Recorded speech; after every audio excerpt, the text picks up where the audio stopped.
Like everyone else, I went to see the Odyssey. And like everyone else, I'm sure, my biggest questions were about the horse. Is this plausible? Can people survive in this? How long can people actually breathe inside this thing? So, again, like a normal person, I did the math. The first question in any survival scenario is how many people do you need to keep alive? Now, estimates on this vary, some ranging up into the thousands of people, but those are extreme.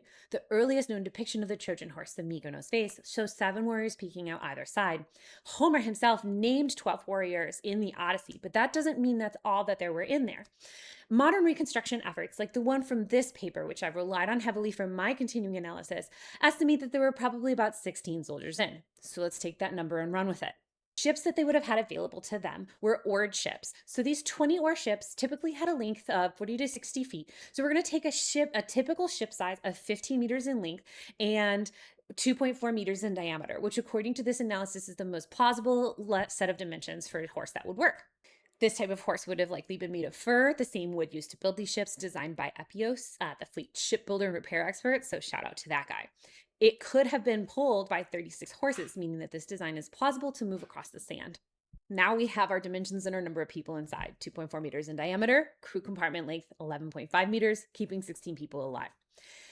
The average height of a Bronze Age warrior was 5'5" or 1.65 meters, which means that they probably had a body mass of about 135 to 140 pounds, 61 kilograms. At that size, the resting VO2, or amount of oxygen they consume, was 214 milliliters per minute per person. Multiply that by 16 people, convert, you get 3.4 liters per minute of oxygen consumption on the inside of the horse. However, as anyone who listens to me ramble in real life will know, it's not the oxygen that kills you. It is, in fact, the carbon dioxide that builds up inside there first. So these people on the inside, even though they're resting, this is a very low oxygen consumption rate, they're producing about 2.7 liters for every minute of CO2. Given the internal volume of this horse, which is about 52 cubic meters, that means that they have approximately 15.8 hours inside of there before their carbon dioxide reaches a level of 5%, a generally accepted cutoff for when they're going to start having medical issues, start noticing rapid breathing. A lot of them will probably have headaches. By 22 hours, they're at 7%. This is where it becomes generally unsustainable. And after that, you're going to start seeing people lose consciousness. You're going to see projectile vomiting. You're going to see clinically induced panic. That makes it really unlikely they would be able to keep the secret. So obviously, to make it for 5 days, which is what was reportedly done in the Odyssey, they need some kind of ventilation system, or else everybody's freaking out and puking at around 22 hours. Okay. The wind velocity in ancient Troy, which is modern day Çanakkale, Turkey, I apologize for my pronunciation, I'm trying my best, was 6.5 meters per second. That is the average velocity for the month of April when the Trojan horse attack occurred. Now, this is about comparable to the North Carolina Outer Banks, which were famously selected for their wind speeds by the Wright brothers when they went to test their flyers. So it is a very healthy amount of wind, which really works to our favor when we're building our horse and trying to ventilate it. What that means is that from an engineering perspective, something like a louver system is really going to work to our advantage. Everybody has seen louvers before. There are these things. You see them on the sides of houses. You see them sometimes on cars. And basically, these things can be angled in order to alter the wind flow. Positioning your louvers at 45 degrees is the best way to get the maximum volume of air in. However, it can often create a pathway between the two sides that results in little mixing within. So we're going to have guys in that case who have a good flow of air, and then guys out in the belly of the beast who have poor air.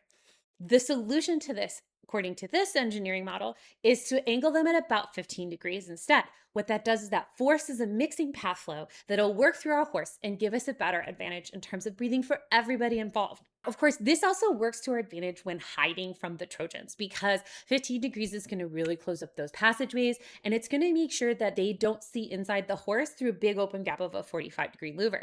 Now, in order to make this work, they really still need to be at the top of the horse. In order to make this atmosphere workable and keep it at a 5% CO2 level, which is not pleasant but is more survivable, we need at least 55 liters per minute of airflow through this horse. At 6.5 meters per second wind speeds, that is actually plausible with a louver system. In order to keep it at a much more healthy and comfortable 2% CO2, we need closer to 137 liters per minute. Now, for your frame of reference, the average leaf blower puts out about 17,000 liters per minute. So again, this is actually pretty easily done.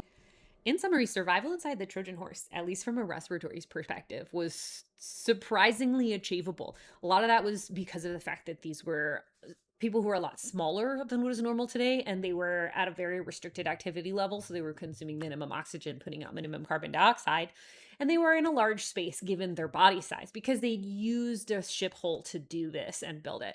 So as long as they have some ventilatory system that's about 3 centimeters by 3 centimeters, ideally with those louvers positioned at a 15-degree angle to optimize mixing and positioned perpendicularly to Turkey's favorable high wind speeds, it seems like this will work.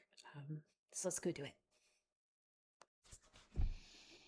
I'm Dr. Rachel Lance. I'm a PhD biomedical engineer specializing in the trauma and physiology of survival and injury in extreme environments.